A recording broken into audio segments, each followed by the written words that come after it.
নমস্কার বন্ধুরা, সবাইকে আমার ব্লগে স্বাগত। আশা করি আপনারা সবাই ভালো আছেন এবং সুস্থ আছেন। আপনাদের আশীর্বাদে আমিও ভালো এবং সুস্থ আছি। আর চলে আসলাম একটি নতুন ব্লগ নিয়ে। আজ চলে গিয়েছিলাম মধ্যমগ্রাম সুভাষ ময়দানে বাণিজ্য মেলাতে 2025।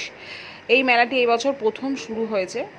তো এই মেলাটি শুরু হয়েছে 14ই এপ্রিল থেকে, থাকবে 23শে এপ্রিল পর্যন্ত। এটি দুপুর 1টা থেকে রাত্রি 9টা অবধি খোলা থাকছে। তো যারা যারা এই মেলাতে আসতে ইচ্ছুক অবশ্যই এসে ঘুরে যান, আশা করি আপনাদেরও ভালো লাগবে। তো চলুন আমরা এই মেলায় আর কি দেখলাম সব কিছু আপনাদের শেয়ার করবো এই ভিডিওর মাধ্যমে।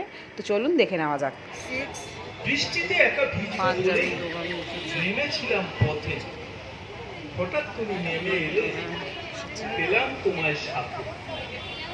একটু পরে বৃষ্টি জলে তোমার অস্তিত্ব নাশ কেন দিলে?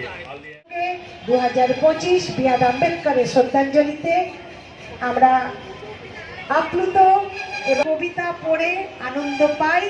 এই সকল কবিতা একসাথে হয়েছি, এটা আমাদের একটা বিশেষ পাওনা। আমরা কবিতা প্রেমী দুজন শুভানুধ্যায়ী এখানে এসছেন, নাম লিখিয়েছেন। কবি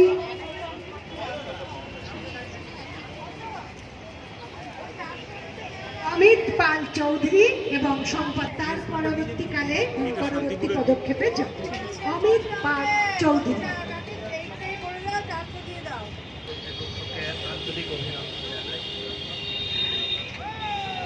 এখানে অনেক রকমের স্টল বসেছে, প্রচুর স্টল বসেছে।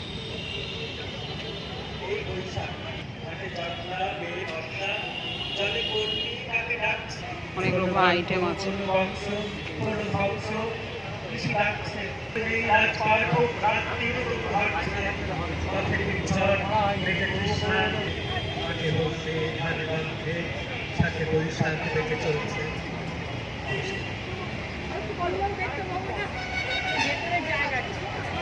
অশেষ ধন্যবাদ।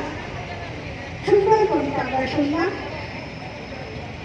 আপনারা কবিতা কেউ জানেন না, শেখর, ডক্টর বি শেখরের কাছে। ডক্টর বি শেখর, আপনাকে অনুরোধ করছি আপনি অফিসে থেকে ওনাদেরকে হাতে তুলে দিন। সেই মঞ্চে আসা, কবিতাকে ভালোবেসেই আসা। আমি ছোট্ট একটি কবিতা